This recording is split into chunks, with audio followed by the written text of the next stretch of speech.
This is your Wednesday Daily Delivery. I am Michael Rand. Got a lot to talk about today. Chip Scoggins will be with me here in just a little bit. Chip was out at Vikings practice training camp earlier this week. Had a chance to ask some questions of Mike Zimmer about vaccines. We're going to get into that a little bit with Chip. I'm interested in his perspective on that, and just trying to get to the heart of how we got here. How reportedly the Vikings have the lowest vaccination rate of any team in the NFL. How, the league, they tweeted out the league is basically up to 90%, over 90% of players now are vaccinated in the Vikings, according to a Washington Post and I believe Associated Press report now too, are at 70% at first shots and like 64.5% fully vaccinated. How did we get there? Chip and I will also talk a little Gopher football and his perspective on the Jose Berrios trade. I've got a NBA Western Conference thought that might amuse you and certainly will amuse a few of my friends. A little bit of Dean Evison spoke, Wild Coach spoke and the other day, and I wanted to get a little bit of audio in on that as well. And Twins, big win, I guess. Jorge Polanco, 3-run home run in the ninth inning, got the Twins a nice win over Cincinnati. We'll talk about that a little bit as well. But first, what did I miss? The big story, I guess, Tuesday, grand jury indictment of former Vikings first-round pick Jeff Gladney, stemming from a charge of felony assault, altercation involving a former girlfriend of his in April.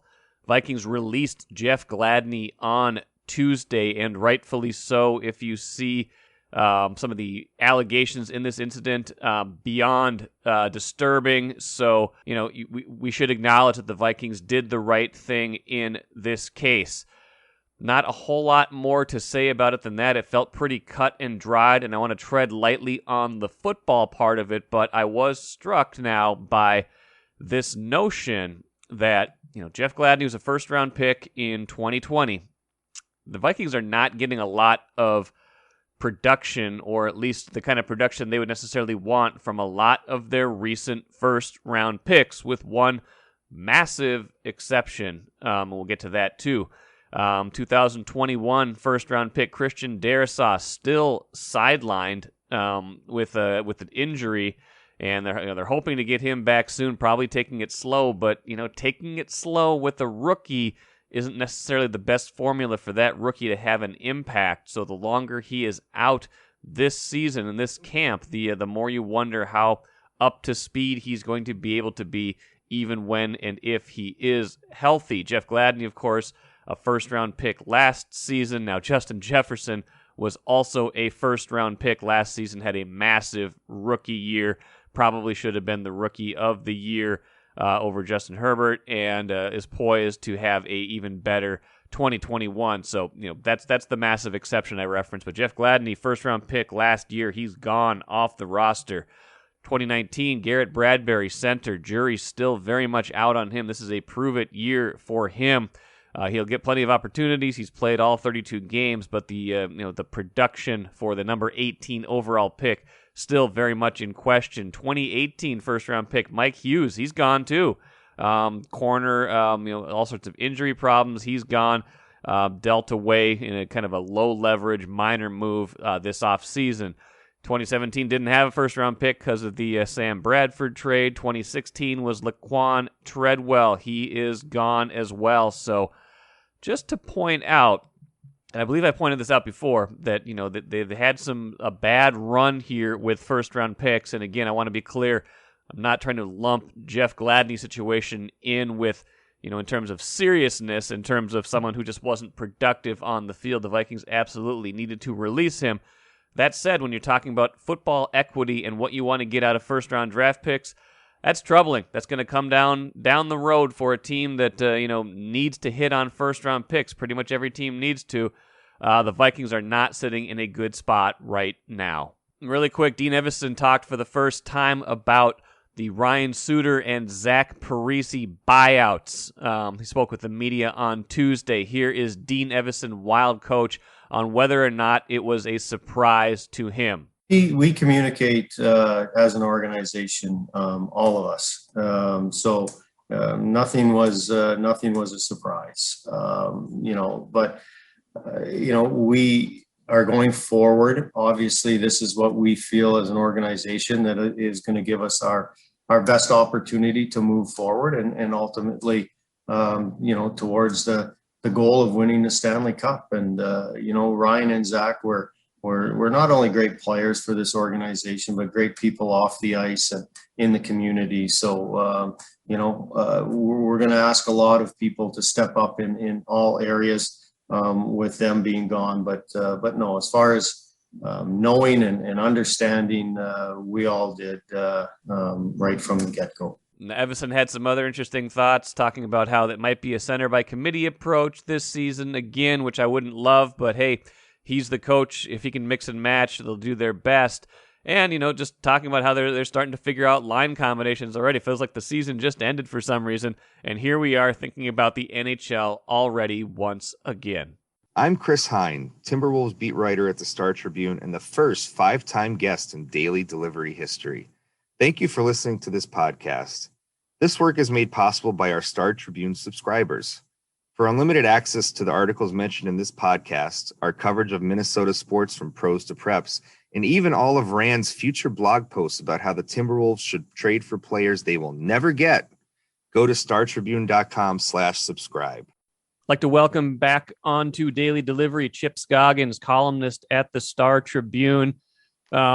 Chip, we've kind of taken turns this week writing a little bit about the Vikings and the vaccine and just kind of what a mess this is. You were out in Egan on Monday. I believe it was your question that prompted the Mike Zimmer answer. Just basically he was kind of perplexed at what's going on right now. I thought it was interesting that the Vikings tweeted out that clip of Zimmer talking about, being, hey, if everybody got vaccinated, we can just kind of put this all to rest. We're going to talk about that again today, just because it's this ongoing story. It's going to be a story until something gives here. What was the mood out there, and what was your big picture takeaway from being out there with everybody and talking to Mike Zimmer on Monday? Well, talking to Zimmer and then people around the team, I can tell you there is incredible frustration that they have such a high number of players who are not getting the vaccine, who I think Zimmer used the word staunch, that they just are not going to budge. And, that was, as I wrote, the most absurd practice I've ever NFL team have. I mean, you had basically, we can argue where Jake Browning is year 2 or 3, but he's literally taken 99% of his throws. The guy that they signed, Cookis, or what? I never heard. Case Cookis. It was like it's like a fictional combination between Case Keenum and somebody else. They signed him right before practice. He didn't even have his name on the back of his jersey. Right. And then they claim the guy, another castaway off, waivers. They got assistant coaches running drills, acting as quarterbacks because they don't have enough quarterbacks because guys will not get vaccinated. And so, we know how much coaches hate distractions, football coaches. It's become it's cliche, but it is. I mean, anybody who's been around knows how much coaches want control. They want everybody to fall in line. They don't want distractions. They want to be focused on a task. And this is a gigantic distraction when you don't have enough quarterbacks to really run a competent practice. And so I think Zimmer's just at wit's end over, they've given their players, I was talking to a team official yesterday, volumes of information. They had Dr. Sills, they've had doctors, they had different people come in and talk to the entire team. They had Alan Page talk to the team about the importance of getting the vaccine. And some guys, they just dug in their heels and not going to do it. And I want to get to a few things here. One is some, fresh reporting from the Washington Post as of, I think, Tuesday afternoon is the first time I saw this. As of that time, when it was tweeted out around noon Tuesday, the Vikings have the lowest vaccination rate in the league at 70% in the process, which I'm imagining means at least one shot, and 64.5% fully vaccinated. Now, we don't know what the exact breakdown is, starters, reserves, but if you just give a rough ballpark of 2/3 of your starters being vaccinated and 1/3 not, that's like, potentially 7 guys who you're counting on quite a bit, including your quarterback, who, presumably are not vaccinated. Yeah. And I've seen a couple tweets. I can't remember who they were from Michael, but I think the league is at 90%, right? It's at least, I think it's 85. getting close to their upper 80s. I think in some, there's a handful of teams, maybe getting close to half the teams, I think, that are over 90% or something like that. And so they're way behind other teams. And I don't know the reason for that. It's not, as I said, the team has had all kinds of conversation and educational resources for the players. So it's not like they don't understand the importance of it. They just are choosing not to. Now, Zimmer said there's been a couple guys that every couple days will come in and say, I want to start the process of getting vaccinated. So I guess he was encouraged by that, but he said some have just dug in their heels, and no matter what I say or what the organization says, they're not going to change. And I think his frustration is now, I think there is the human component of it with Zimmer. I really do. But there's also the football component of it. And he said, we're going to have players miss games, and I don't think it's probably any great secret that he needs to have a good year this year. Yes. If you have an important game, you're playing Green Bay or whatever, and you don't have your quarterback or you don't have a couple starters because they didn't get vaccinated, they chose not to. That is going to create – we can talk about the brotherhood and everything in the locker room and all for one for all. Wait and see the reaction if they had Kirk Cousins has to miss a game or starters miss a game because they weren't vaccinated. You're going to have problems in that locker room. I guarantee you will. Yeah, I mean, especially when there's such a split. I mean, if you get a locker room that's 90-10, it's pretty clear, that the vast majority are on, one side of it, and there might even be a more of a peer pressure is the wrong word, but they might have a better chance to get closer to 100 at that point. When you've got, what is being reported is essentially a 2/3, 1/3 split. It's probably easier to have allies on both sides, and that could be interesting. Like I wrote about that like 2 months ago, even when the NFL put out that memo of kind of how this was going to go this season and how unvaccinated guys are going to have to wear the masks. They're going to have to, be, not going to be able to go out on the road, things like that. That is going to kind of create 2 tiers of players, and that piece of it was going to create a divide. Yeah, imagine if it becomes a competitive issue and not just a preference issue. Well, and Patrick Peterson spoke to the reporters today. I wasn't out there, but I saw his quotes on Twitter.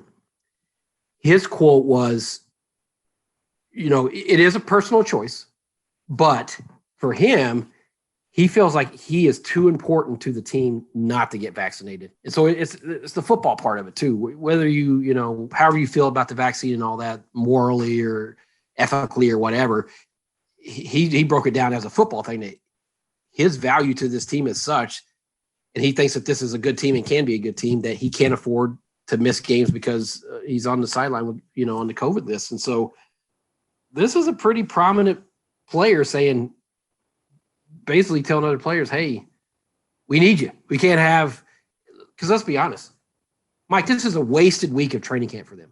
Yeah. And you can bring in all the quarterbacks you want, but they're not going to be on this team. Right. So this is basically a wasted week of preparation for them because guys chose not to get vaccinated. And they're probably fighting a battle on 2 fronts, I would imagine. And I'm gonna tread lightly here because I agree with you that this is a personal decision, even if I don't tend to agree with the decision they are making. I think the battle they're fighting is, probably on 2 fronts. When you look at, charts of who's been vaccinated, who's not been vaccinated, where the resistance is, some of it isn't kind of a young male population that kind of says, I'm invincible, or I'm not going to get hit by this. It's not going to affect me. So why should I get it? And the other half is, either some sort of, personal religious belief or a kind of junk science skepticism, maybe kind of some kind of swirl mixed together. And it just seems like the Vikings are hit with a higher proportion of that than other teams. I'm trying to get to why, and I don't know if we're ever going to get to the why of that.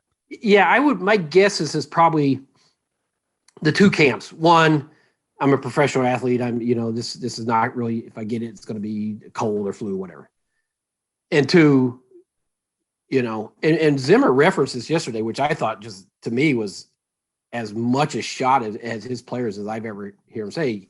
and it was to a question I asked him about, how's he going to react if they do have players miss games and they lose a game? And he said some of the stuff. He said, I probably shouldn't say this, but please do. Please but do. yeah, I said, Go yeah, on. but go ahead, finish Go that on. list. But he said some of the stuff these guys are reading is out there. Yeah. And so imagine, I can't imagine the conversations he's had with players where they're saying, hey, I saw this place or that place or whatever.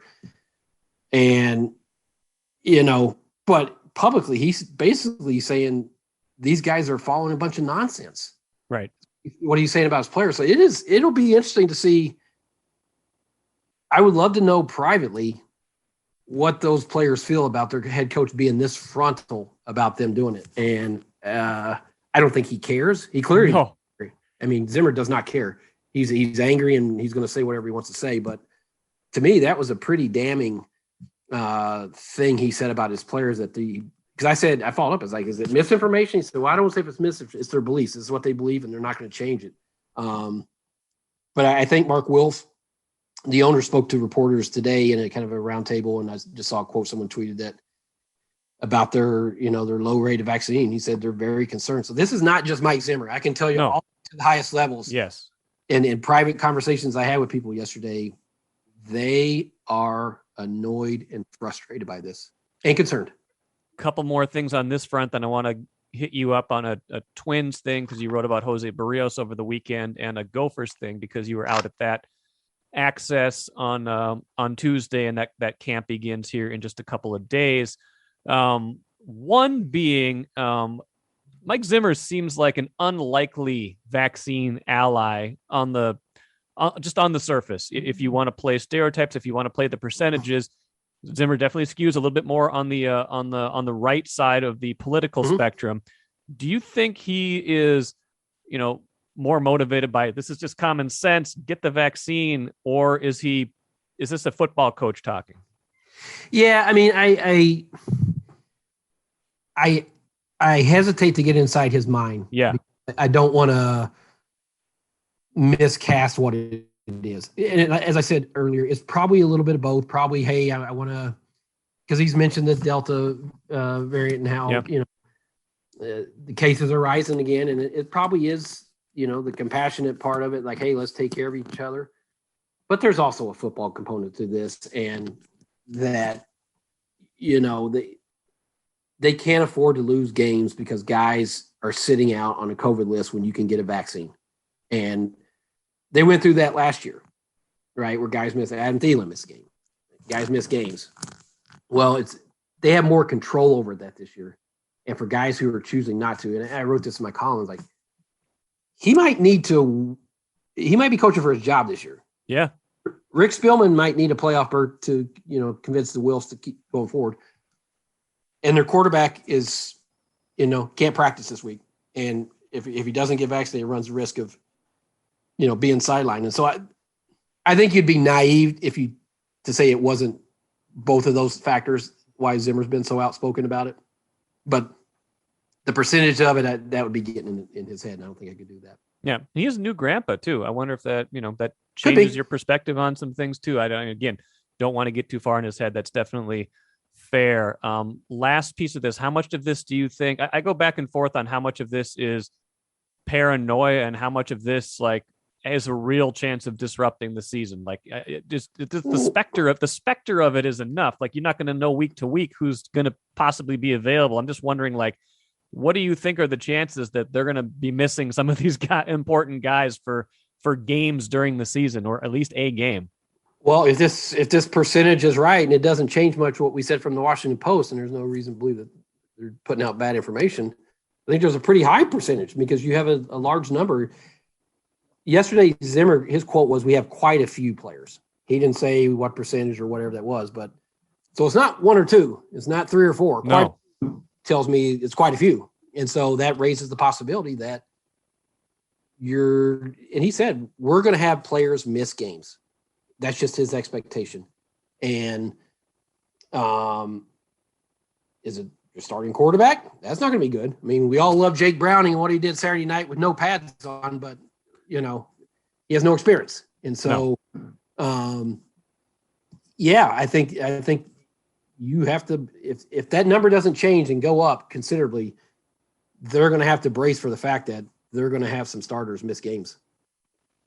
Chip, a couple more things. One, Jose Berrios, I liked your perspective on that. Patrick and I got into it a little bit on Monday on the Berrios subject, and Lavelle and I did a special edition kind of post-trade deadline version of the podcast. But I think your bigger point was a good one that I don't want to gloss over, which is that let's not celebrate the trade because the reason they had to make this trade is A, they kind of botched early negotiations with Jose Berrios, and B, they were awful this year to the point that they've had to kind of pivot to a rebuild. Well, and I understand it's the initial reaction. That's kind of got my blood boiling a little bit, when the trade was announced and who they were getting, and I just saw this celebration on Twitter. They get this prospect, and they really fleeced the Blue Jays, and look at what all this got back. And I was like, no, wait a second. There's a reason they're trading Jose Berrios here. Let's not hang banners because you're trading away your best pitcher for prospects that you have no idea whether they're going to pan out because you're terrible this year. So I don't think we should be patting people on the back for that. And so let's not forget the position they're in. And so, it goes back to for like 3 years, we heard every spring training, they had talks with them, but nothing ever came of it. And you're like, okay, they still have time. Well, guess what? They didn't have time anymore. They ran out of time. And they got to a point where Jose said, you know what? I'm just going to test that free agency.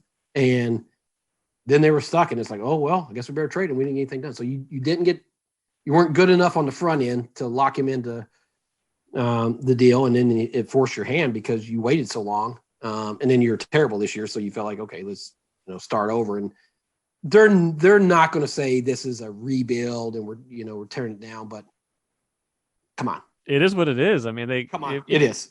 They're going to be auditioning like 9 pitchers. Like we have no idea who's going to be in the rotation next season beyond Kenta Maeda. And he was even rumored that he was potentially in play at the deadline. There was a rumbling about him and Donaldson to the Mets that I saw. Yeah. And are they going to try to move Donaldson this offseason? Are they going to try to move Buxton? I mean, he was Fowl was asked on the Zoom after the deadline ended about, how close did he get with moving Buxton? He's like, well, nothing cleared our bar. So they were looking and listening to see if somebody clear the bar. So, that one may be another one where they just don't want to spend the money, feel like it's too much risk. So it does feel like to me, you're starting over and you're back to the Buxton, Sano, Berrios when they're younger. And okay, wait till they get here and, 2 years. And this is going to be it's just, I sort of get tired of that, just waiting and hoping. And, these guys are going to pan out and this guy's can't miss. And this guy's a top 10. It doesn't always work the way you think it's going to work, No. And that's my frustration is as I wrote, there's something about recruiting and prospects in sports that people just tend to get these crazy, it's like you think about the most optimistic scenario in your head. And how often does that, come to fruition where, you see this guy who's a can't miss project. Well, he's going to be an MVP. Well, maybe not. Yeah, maybe not. A lot of things are going to happen. We thought Miguel Sano was the second coming and he's kind of been inconsistent for 7 years. It's just, you're going to have to move on from him. I mean, he's not part of your core future. I mean, we've seen enough, now you're turning it over to young guys and hope this next group of Larnach and Kirilloff and, the pitchers they have coming up that they can develop them and they turn into a core that you move forward with. But again, there's no guarantees that that's going to happen. I don't, in retrospect, I don't think we were critical enough of the Donaldson signing when it happened. Maybe you were, I can't remember. I certainly wasn't myself because they committed $92 million, including, the fifth year buyout for 4 years of a injury prone mid-30s corner infielder. And I just, when you think about it, it's hard, it's easy to say it in retrospect because they were kind of all in at that point. And you didn't know that code was going to happen, things like that. But even if everything would have gone right, is that where you want to put your money? Well, I will say this is two things. One, you felt like they were all in, and not that's the missing piece because your pitching wasn't where it needed to be. But I think with this organization, the fact that they spent money and outbid some people for a player, you're like, you're so focused on that, not necessarily the red flags that you don't really stop and maybe analyze as much as more like, hey, they spent money for a change on a guy. Exactly. They outspend some people that you get caught looking at, the euphoria of that versus, is this wise? Because we've beat them over the head so much, over the years for not spending money that when they finally do, you sort of almost applaud it no matter if it's a red flag or not, Yeah, that's a good point. I think that's what happened with Donaldson. Not that he's been a bad player. I think he's a good player. It's just when you think about the market, when you think about how they've spent money, how careful they are, how they couldn't get anything done with Berrios, how this Buxton stuff is stalling. Like, yeah, they gave $23 million a year to an aging corner infielder. Again, not a bad player, good player, but is that where you want to put your money? And here's the thing, Mike, you brought it up a minute ago, like their rotation next year. I think you got to find 4 new guys, assuming Maeda's back. But yeah, Kenny Maeda and who? Yeah. Some of these new guys, maybe. Or it has to be because I don't think they can go back and find the next Hap. Hap's going to be a free agent again. You can go get him again. No, stop right there, Mike. One name for it. Hold on, don't say no yet. Matt Shoemaker. I've heard good things about this guy. Just kidding.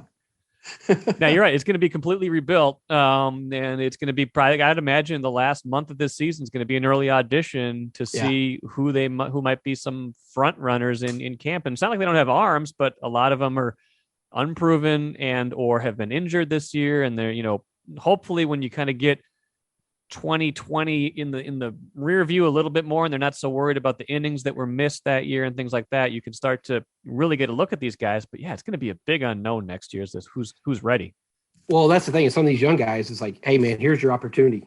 This last month is go win a job because it's there is that the opening is there for some of these young guys to put themselves maybe not all the way in the rotation, but have the leg up going into spring training. Absolutely. Last thing, Chip, you were over at Gophers media availability on Tuesday. Talked to some of their 6th year, 7th year doctors and lawyers over there. Any takeaways as we get ready for fall camp that you can kind of leave us with as we head out here? I will say there is a internal confidence in talking to PJ and the players. And PJ had the right, and I've been thinking about this because someone asked me, what do you think about the Gophers? I was like, if not now, then when? Yeah, you've said that on this show before, I feel like. And if not PJ, now, when? Yeah, and PJ said, this doesn't come along that often where you have, the NCAA let everybody come back. And so they're all 23, 24. I mean, there's 6th and 7th year guys, 5th, 6th, 7th year guys, and 3-year starter at quarterback, one of the best running backs in college football. Entire, maybe some people think it's the second best offensive line in the Big Ten behind Ohio State. Some grad transfers that came in on defense. They have a very old veteran team that played a lot of football. And so I get the sense that they feel like, although there's not a lot, in the preseason magazines predicting to do much, I think they feel like this is the time to strike because you're not going to have a veteran team like this maybe ever again, how many guys are going to be 7th year college football players? Yeah, not often. So I think there's a maturity about this team. I think there's an inner insight. I think there's a confidence that they have a good team. They just have to go prove it now. Maybe I'll have to make another taco bet with Ben Gessling and Andrew Kramer as to who's going to win more games this season, the Gophers or the Vikings. I took them for tacos in 2019 because I had the Gophers and they got to 11-10. Don't forget NFL 17 games. I know it's a harder bet this year. It's a tougher bet this year. We'll see. Chip, man, good stuff. We'll catch you again down the road. All right. Thanks, man. AC out there in the flat. There's a ball thrown in there low. That isn't Snelker's fault. I mentioned at the outset, Jorge Polanco, 3-run home run for the Twins, got them a 7-5 win over Cincinnati in dramatic fashion, 9th inning. Just want to take a minute to talk about the bounce back year Jorge Polanco's been having. He's healthy. For as much as this season has gone poorly for the Twins, not Jorge Polanco's fault. 17 homers, 55 RBIs, OPS right around 800, WAR of 3.3. That's wins above replacement level. That's awfully good.